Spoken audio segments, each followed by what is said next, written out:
We now welcome the number 6th ranked UFC flyweight contender in the world, Brandon Royval. Brandon, thank you for the time today, sir. Thank you, brother. We will take the first set of questions from Gabriel Gonzalez with Cageside Press. Hey, Brandon, good to talk to you again, man. You too, brother. Can you tell us the story? You're coming off that big win over Kaikar France on the island. Then they tell you, hey, Brandon Moreno, big night in the flyweight division. Just tell me how it all went down. Oh, just finessing in Fight Island. I was stuck on Fight Island for like 2 weeks after that. Not stuck, but like I was on Fight Island to go corner another teammate. And I heard about the fight, and I was just finessing everywhere I can to try to get it. So yeah, mainly just trying to pull some strings, and I don't know. As soon as I heard it, just reached out to my manager and tried to get him to pull those strings right away, and got lucky, man. Well, congratulations. Thank you, Rob. Since the last fight, I imagine all of the attention, all of just the media attention and fans, I'm assuming, reaching out to you on social media, all of it's increased. Can you describe what that's like for a young guy? I mean, earlier in the year, you're still doing your thing in LFA, and now, you might be one win away from being the next title challenger. Surreal, man. Talking to you, this whole entire experience is surreal. I just saw Shogun, man. I'm just trying not to fan out and try to get a picture with them, try to act cool, So I don't know. It's just surreal, man. I'm just appreciating every moment of this experience and just taking it all in, man. Like I said, 6 months ago, I was working a full-time job, and I don't know, man. It's just crazy to be here right now and see Shogun, all this stuff, man. I imagine that's pretty cool the first time. What was your full-time job before you were doing MMA, or before you were fighting full-time and that you could hold it down there? I worked at a juvenile correction facility, which was like the greatest job for a flyweight MMA fighter. Did you ever have to put the MMA skills to keep people in line? Yeah. It's a job that sometimes you have to use a little bit of you have to restrain sometimes because I don't know, they fight each other a lot. There's a lot of gang activity in there, and there's a lot of conflict that comes along with it. And having an MMA background and just the skill set to go in there and if I had to restrain somebody, I had that skill set to do it and not hurt anybody and not harm anybody. But also I had that confidence of just being able to fight and being able to take a punch and all that stuff that I could avoid it really well. And I didn't have to escalate such a situation because I was afraid of it. Fighting was obviously nothing foreign to me. So when conflict arose, I was never really too afraid that would escalate a situation. Sometimes if you're afraid in there, you raise your voice and your voice is kind of you know what I'm saying? So it kind of escalates situations, and me being able to be calm in that situation always led to being able to talk a lot of kids down. And I don't know, I feel like I'm a pretty relaxed person as it is. So I had that ability to kind of just avoid conflict in there more than anything because of it. Understood. My final question, obviously this is still a big fight. What are your thoughts on Brandon Moreno as an opponent and what he brings to the table? Brandon Moreno is I don't know. I was just telling someone just a minute ago that I have to fight all the coolest flyweights, man. I have to fight Tim Elliott, Kaikar France, and Brandon Moreno. And as a fan of this sport, I feel like I wouldn't even be rooting for me in these fights. I'm fighting all these cool guys, and I don't know. I just saw Brandon Moreno, and I don't know. He's just I don't know. I'm fighting all the cool opponents. He's so good. He's good everywhere, and he's just he brings it. He has that Mexican heart and that Mexican mentality of move forward, throw bombs, and take risks. And I just have an amazing opponent in front of me, and amazing person to kind of stay motivated. And I don't know. I honestly just can't believe all this. Well, good luck, Brandon. Thank you for the time. I appreciate that, bro. We will take the next set of questions from Sumit Dada with Sportskeeda. Hi, Brandon. I hope you're doing well. I am. Thank you. I hope you are too. I'm good. So you've been one of the breakout stars of the UFC this year, and it's taken you less than a year to make this meteoric rise in the flyweight division, and now you're a top contender as well. How would you describe this rise of yours? I don't know. Like I said, just general disbelief. When people say you're number 6 in the world, I'm like, yeah, right. I don't know. It's just, I don't know. It's just somewhat dumb luck too. I just feel like I've been in the right places at the right time too. And it's all kind of worked out.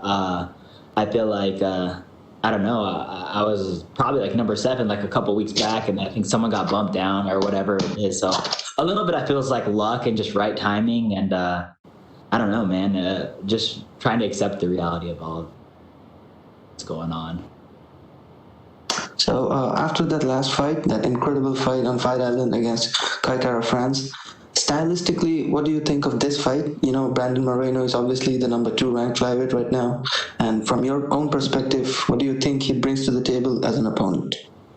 He just brings everything. He's a well-rounded game, man. He's a really well-rounded opponent. And and as far as the matchup goes, man, what a banger of a fight. I don't like to say that because I want to just like it to be like one-sided, and I don't want to think of like going in there and getting fight of the night as like what I want to do, but like I feel like realistically it's one of those fights that is probably gonna end up gonna be fight of the night. And I don't know, I was trying to fight Brandon Moreno or get myself matched up with him in the LFA, and for the LFA it's obviously like a lot less money, and I was like, if I was willing to fight him for $4,000, like fighting him for this amount of money is no problem, man, and this opportunity is no problem. So I don't know, man. I just feel like this is a fight that like could possibly take a year off my life. You know what I'm saying? But I don't know. It's definitely a banger of a fight, and like as a fan, I'm excited to go back and watch it. But I don't know. As like someone that's going to be participating, it's kind of like, hey, well,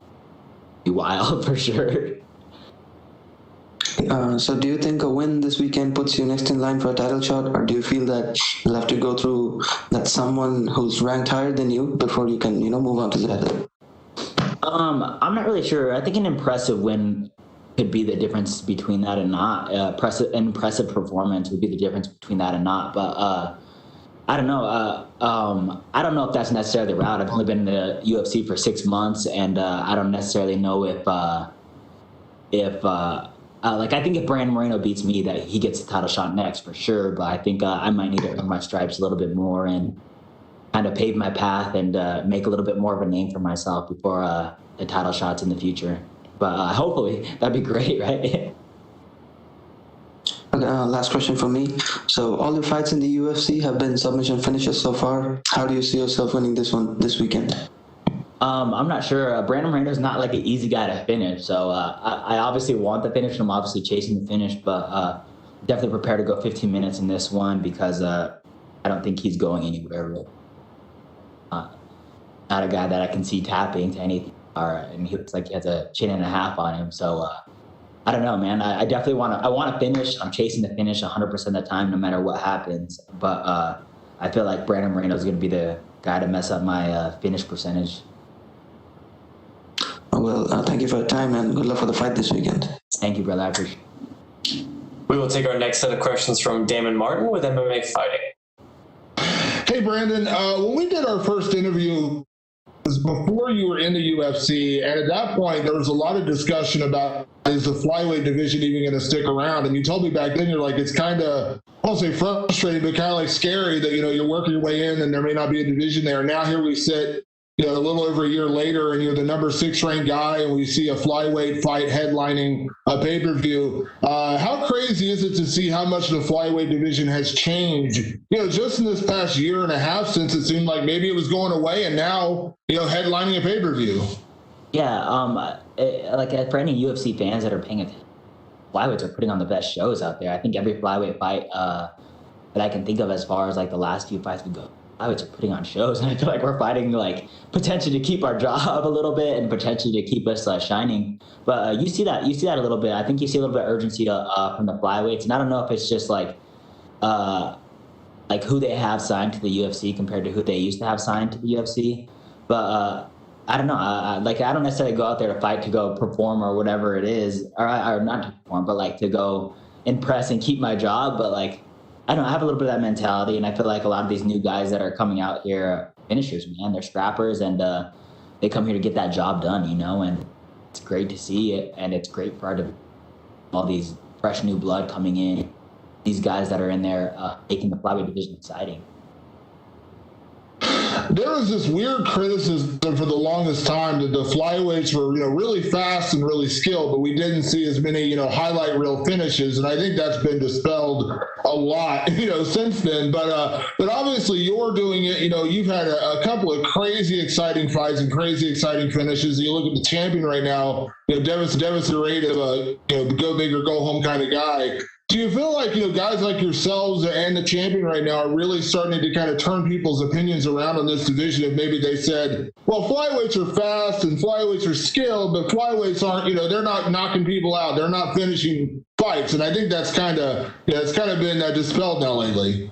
Yeah, for sure. And I feel like maybe a little bit like some of these flyweights aren't getting the recognition they deserve. Like Alex Perez, I think, finished all of his fights in the UFC but one, man. And I don't think people are taking him like as a killer, like as much of a killer as he really is. And I don't know. Maybe it just gets like dispelled because some of these flyweights are like 5'5" and 5'4". We don't get enough like, oh, these guys are dangerous compared to like you see a Shogun out there or like Paul Craig, and they're like beast of men, and like I don't know, they're exactly who if you see down the street you're like, I would not want to mess with him. But I don't know, man. Hopefully that like people see me and have that comparison to Davis and that we're killers or whatever. But I feel like if you see me on the street, I'm not the most intimidating fella out there. So I don't know. I really don't know with all of it. But hopefully we're getting a little more recognition and a little more love with all the new blood coming in and just the people that are pitching fights out there.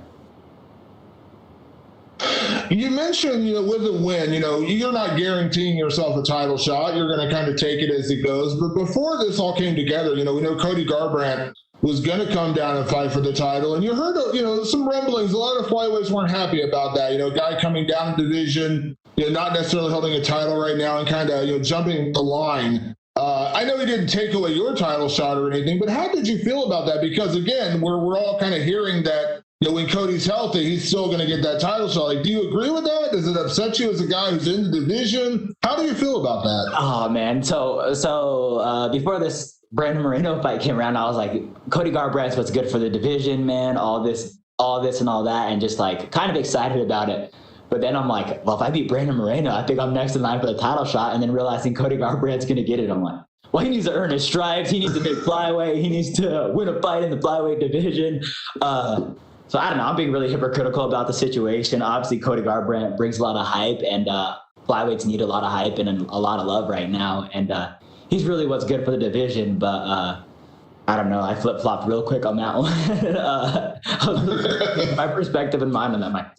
Well, Cody Garbrandt, we don't even know if he can make flyweight right now. So I don't know. It's just funny how quick I changed on that. But like honestly, if I was being completely honest, and like from a marketing perspective, like Cody Garbrandt is really good for our division, and he's really good to like shine light on us stuff. So I mean, I get why he gets a title shot and all that stuff, but quick to flip flop on that one as of recent. As soon as I can, I'm like, maybe I can get that title shot next, and maybe if I win, I'll be the number one contender and all this. And then I'm like, oh yeah, Cody Garbrandt, damn it. And last one for me, when Cody did fall out, it was pretty much between Alex Perez and Brandon Moreno who's going to get the title shot. Brandon ended up not getting the title shot, and I get it. He's been kind of understandably a little upset about that, considering the win streak and the things he's done lately. Obviously, you expect the absolute best Brandon Moreno we've ever seen, but is there any part of you that feels like maybe he's underestimating you a little bit, or maybe looking past you a little bit? Because we've heard a lot of, kind of the anger, that he didn't get this title shot, and he might have a very valid argument about that, but is there any part of you that feels like maybe he is looking past you a little bit? I really don't know what he's been saying. I haven't been watching his interviews or like just kind of paying attention to what he's saying. But like in my mind and like in like what I think is like I'm gonna get like a pissed off Brandon Moreno who's super motivated. So I get it. I get like him thinking that he deserves that title shot, or like I don't mean to say thinking like he doesn't deserve it or like he hasn't earned his stripes. But like I get the motivated Brandon Moreno and all that stuff too. So I don't know. I don't necessarily feel like he's overlooking me because I think I'm a dangerous matchup for one of the more dangerous matchups in the division. I think he's deserved that, but I also just don't know what's going on in his head at all or anything. So maybe he's overlooking me, maybe not. But at the same time, I know that I'm fighting a pissed off Brandon Moreno who is definitely motivated to get that title shot, and that's motivating in itself. Oh shit, this guy's gonna want to kill me for sure, Thanks very much. Thank you, brother. Thank you so much, Brandon. That's all the time we have for you, sir. All right, I appreciate you guys.